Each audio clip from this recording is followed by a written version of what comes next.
in support with Kala Mandir Foundation, a CSR division of Kala Mandir Group. Important బర్త్డేస్ని ఇతర ఈవెంట్స్ని store చేసుకోవడానికి calendar.google.com సైట్కి వెళ్ళి మన జీమెయిల్ అకౌంట్తో లాగిన్ అయితే కనుక ఇక్కడ మనకి క్యాలెండర్ ఇంటర్ఫేస్ వస్తుంది. దీంట్లో క్రియేట్ అనే బటన్ మనం ప్రెస్ చేస్తున్నాం అంటే కనుక ఈవెంట్కి ఒక పేరు పెట్టబడుతుంటుంది. ఇప్పుడు ఫర్ ఎగ్జాంపుల్ ఒక ఈవెంట్ పేరు అనేది టైప్ చేయడం జరిగింది. సో ఏ పర్టికులర్ డేట్న ఈవెంట్ జరుగుతుంది అన్నది. ఇప్పుడు ఫర్ ఎగ్జాంపుల్ ఒక డేట్ని సెలెక్ట్ చేసుకోవడం జరిగింది. సో ఆటోమేటిక్గా ఏ టైంలో మనకు ఆ ఈవెంట్ అనేది అక్కడ అవ్వాలి. ఇప్పుడు ఫర్ ఎగ్జాంపుల్ మనం ఎవరికైనా విషెస్ చేయాలంటే కనుక ఆటోమేటిక్గా ఆ పర్టికులర్ టైం అంటే ఇప్పుడు 7 o'clock రిమైండర్ కావాలంటే కనుక 7 o'clock ఈవెంట్ని సెలెక్ట్ చేసేసుకోవచ్చు. అది ఎప్పటి వరకు కావాలి అన్న సెలెక్ట్ చేసేసుకోవచ్చు.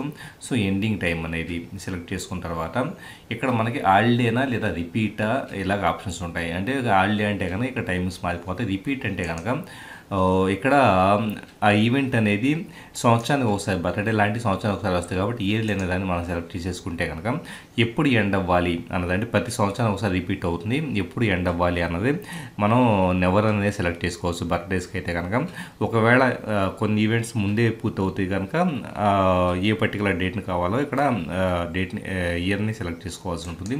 సో ఎవ్రీథింగ్ సెలెక్ట్ చేసుకున్న తర్వాత ఇక్కడ వేరు ఆ ఈవెంట్ ఎక్కడ జరుగుతుందన్న లొకేషన్ కూడా యాడ్ చేసుకోవచ్చు. అలాగే ఆ ఈవెంట్కి సంబంధించిన డిస్క్రిప్షన్ కూడా మన కింద యాడ్ చేసేసుకోవచ్చు. నోటిఫికేషన్ అనేది మన ఫోన్లో ఆండ్రాయిడ్ ఫోన్లో నోటిఫికేషన్ ఎలా చూపించబడాలి, అలాగే ఈమెయిల్ అయితే కనుక ఈమెయిల్ అనేది ఎలా ఎంత టైం ముందు రావాలన్నది సెలెక్ట్ చేసేసుకోవచ్చు. ఎవ్రీథింగ్ సెలెక్ట్ చేసుకున్న తర్వాత ఇక్కడ కావాలంటే కనుక మనం వేరే వాళ్ళని కూడా ఈవెంట్కి ఇన్వైట్ చేయొచ్చు. ఫైనల్గా సేవ్ అనే దాన్ని మనం ప్రెస్ చేస్తున్నాం అంటే కనుక ఆ ఈవెంట్ అనేది సేవ్ అవుతుంది. యాడెడ్ లేదా birthday Anu Saturday March 3, 2018 7 AM అని ఉంది చూడండి. ఒకవేళ ఈవెంట్ మనకు వద్దనుకుంటే కనుక అండు అనే దాన్ని మనం ప్రెస్ చేసినా సరిపోతుంది.